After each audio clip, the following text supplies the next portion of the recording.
Israelis vote for parties, not people. So, how do Poles feel about the law? Él quiere ponerlas en una exposición aquí en Israel. The Israeli government says the storms have cost 2 billion shekels, but what does that do to the water levels? They just want the law to be applied equally to everyone, and right now they think that's not the case. A ceasefire was announced hours ago, yet rockets are still being launched in this area. New York City Mayor Bill de Blasio says that he's increasing police protection. Anyone who publicly claims that Poland was co-responsible for the Holocaust.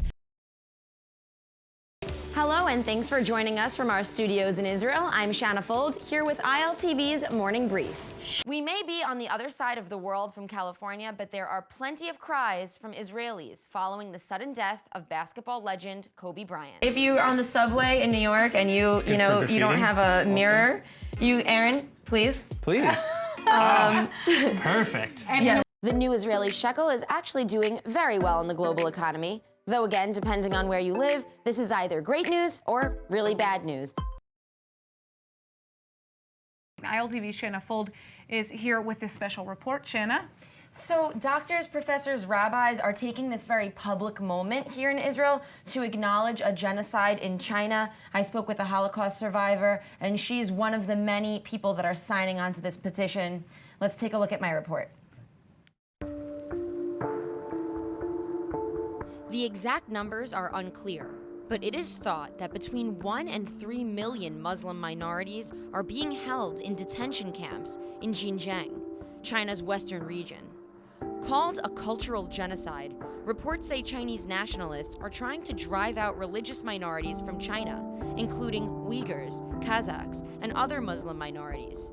The UN's Human Rights Watch recently blasted the country during a 2020 World Report.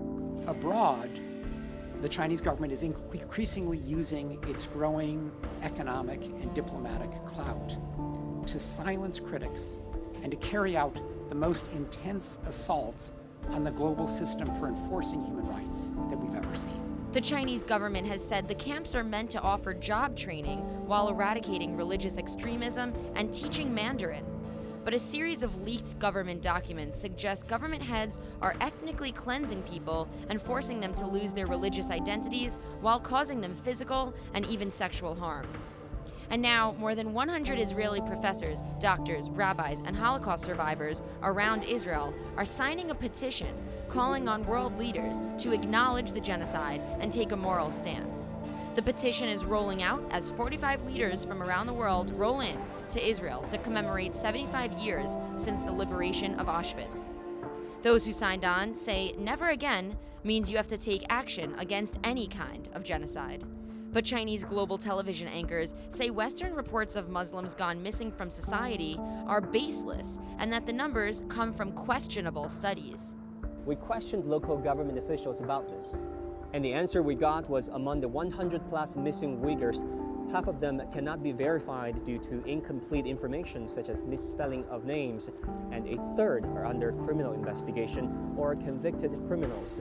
The rest are actually living normal lives, and many of them have never been to the education centers. Doctor and surgeon Jacob Levy spoke with ILTV about his purpose in working on the petition. I believe that while the leaders of the world convene today in Jerusalem to commemorate the 75th anniversary of the end of the most horrific page in human history, it is only apt we should all call upon them to act immediately to stop the most heinous human crime of this century, which is still carried out by Chinese transplant physicians to this very day. Levy is talking about an address given at the UN Human Rights Council that concluded hundreds of thousands of prisoners have had their organs harvested, with their kidneys and livers forcibly removed from them, sometimes while awake, and are then sold for hundreds of thousands of US dollars.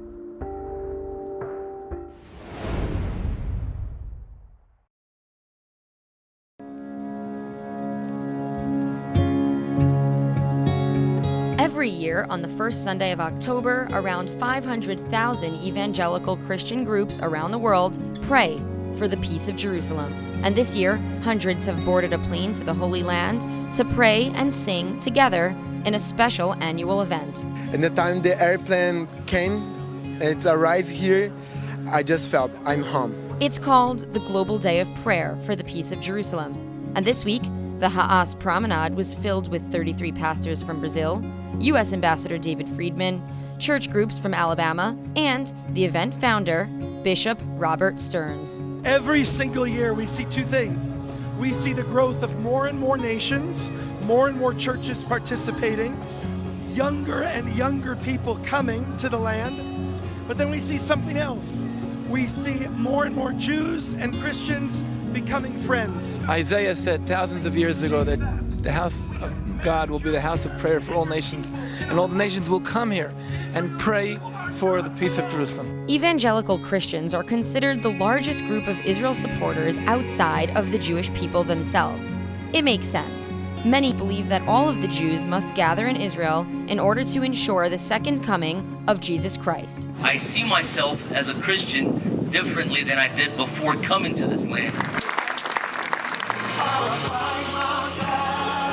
I'm felt alive. I can breathe, and now I know he's alive. Makes sense what I believe. One of the focuses for pastors at this year's event is getting young millennials to strengthen their support for Israel and believe in the state's right to exist. We're beginning to see a massive disconnect between young millennial Christians and Israel. And what we're seeing is a rise of anti-Semitism, replacement theology. And if we don't reach this younger generation, there will not be supporters of Israel in the future. The best way to do that is to bring young millennial Christians to the land of Israel. It's absolutely crucial because younger people, they don't read the Bible like they used to. They're living on YouTube. So the Bible stories that my generation was raised on are not so familiar.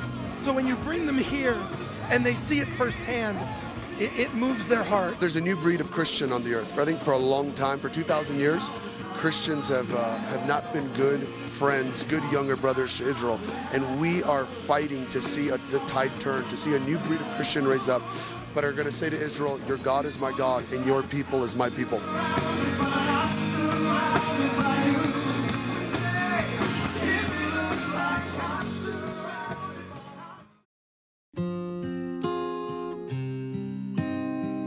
We're here in Yad Mordechai. It's a kibbutz about 2 miles from the Gaza border.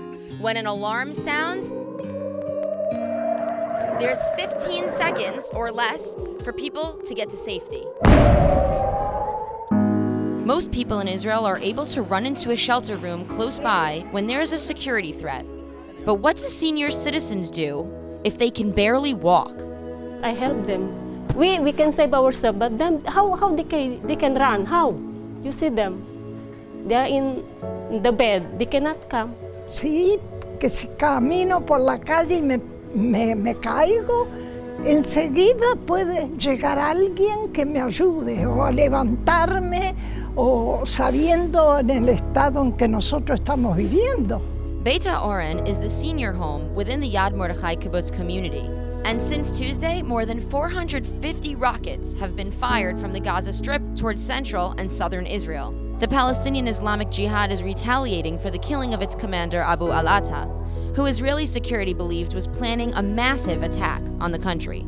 Hay momentos que uno se siente más seguro y otros momentos más débil, pero siempre sé que estoy defendida en este país. Most of this building is missile-proof, except for some corridors. Seniors tell us they've been trained on how to respond to alerts of fire. Estamos educados para estos momentos. ¿Tienes miedo? No, ¿miedo a qué? No hay lo que temer. Lo que tiene que llegar, llega de cualquier manera. I feel that I'm happy because I help them. We come to work because of them. We have to come to save them. A ceasefire was announced hours ago, yet rockets are still being launched in this area. If you look around, you won't see anyone in the streets because they're not close enough to a bomb shelter. Even animals are affected by the noise. Anytime there's a session of rocket firing, he really gets into himself. He sits in the safe room in the mamad, and he doesn't come out, and he doesn't want to go for a walk, and he doesn't want to drink, he doesn't want to eat, and it really affects him. In last cases, after they have decided on ceasefire, there were some shelling, so it's like kids playing. I want to be the last to hit or the last to say the last word. We know that routine. When they announce a ceasefire, the shelling is not over yet. But though things have been tense and tiring at the kibbutz, everyone we spoke with said they hope things will get quiet soon. Llegue la paz, pero para todos. Y que todo el mundo disfrute de esa paz. And when we asked the 96-year-old how she looked so young, she answered,